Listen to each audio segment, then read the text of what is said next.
ഞാൻ കൊല്ലുവടാ കള്ള. അത്രയ്ക്കായോ? എന്താ ഇവിടെ? ഈ കള്ളൻ എന്റെ കടയിൽ നിന്നും മുട്ട മോഷ്ടിച്ചു. ഇവനെ തല്ലിയാ പോരാ. അയ്യാ, നീ എന്നെ തല്ലല്ലോ ചേട്ടാ, എനിക്കൊരു അബദ്ധം പറ്റിയതാ.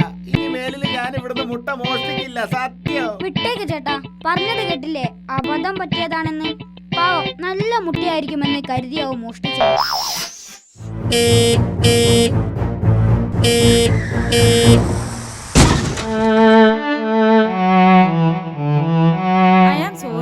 എന്റെ ഭാഗത്താണ് തെറ്റുപറ്റിയത്. സോറി മോനെ. ഏയ്, എനിക്കാണ് തെറ്റുപറ്റിയത്. ഞാനാണ് സോറി പറയേണ്ടത്. സോറി ചേച്ചി. അയ്യോ അല്ല, മോനൊരു നല്ല കുട്ടിയായതുകൊണ്ടാണ് അങ്ങനെ പറയുന്നത്. സത്യത്തിൽ എനിക്ക് തന്നെയാണ് തെറ്റുപറ്റിയത്. I am really sorry. ഞാൻ റോങ് സൈഡ് ആയിരുന്നു. അല്ലല്ല, ഞാൻ തന്നെയാ അബദ്ധം കാണിച്ചത്. സോറി. അല്ല മോനെ, ഞാനാണ് അബദ്ധം കാണിച്ചത്.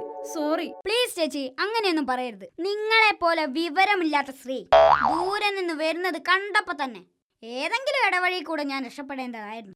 ഞാൻ തന്നെ അബദ്ധം കാണിച്ചത്. സോറി.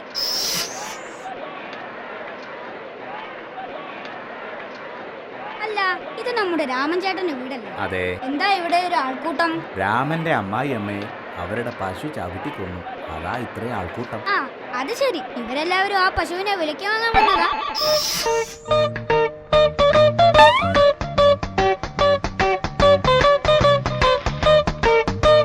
ആദ്യ നോട്ടത്തിൽ തന്നെ കുട്ടി എനിക്കിഷ്ടായി. നമ്പർ തരുമോ? എടാ തെണ്ടിച്ചക്ക, ഞാൻ ആരാണെന്നറിയോ? ആരാ? ഞാൻ ഇവരുടെ അമ്മയാ. ക്ഷമിക്കണം ചേച്ചി, എനിക്ക് മകളെയാ ഇഷ്ടമായത്. ടിൻഡു, അവിടെ നിന്നേ, ഒരു കാര്യം ചോദിക്കട്ടെ. കാശാണെങ്കിൽ സോറി ടീച്ചർ, ഞാൻ പേഴ്സ് എടുത്തിട്ടില്ല. നീ ഹെഡ് മാസ്റ്ററെ കുറിച്ച് എന്തെല്ലാം തോന്നിയവാസമാ പറഞ്ഞുണ്ടാക്കിയത്? ഞാനൊന്നും പറഞ്ഞുണ്ടാക്കിയില്ല. അയാൾ ഒരു കള്ളനാണെന്ന് നീ പറഞ്ഞു വരുത്തിയില്ലേ? ഇല്ല.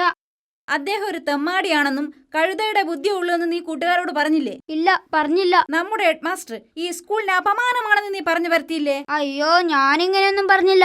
എടാ കുരുത്തം കെട്ടവനെ, നമ്മുടെ ഹെഡ് മാസ്റ്റർ ഒരു വായി നോക്കിയാണെന്നും അധ്യാപികമാരെ ശല്യം ചെയ്യാറുണ്ടെന്നും നീ മറ്റുള്ളവരോട് പറഞ്ഞു വരുത്തിയില്ലേ? അയ്യോ ടീച്ചർ, ഇക്കാര്യം എനിക്ക് അറിയില്ലായിരുന്നു. ഇപ്പൊ തന്നെ ഞാൻ എല്ലാവരോടും പറഞ്ഞിട്ട് വരാം. ടീച്ചർ പറഞ്ഞതാണ്, പ്രത്യേകം പറയാം.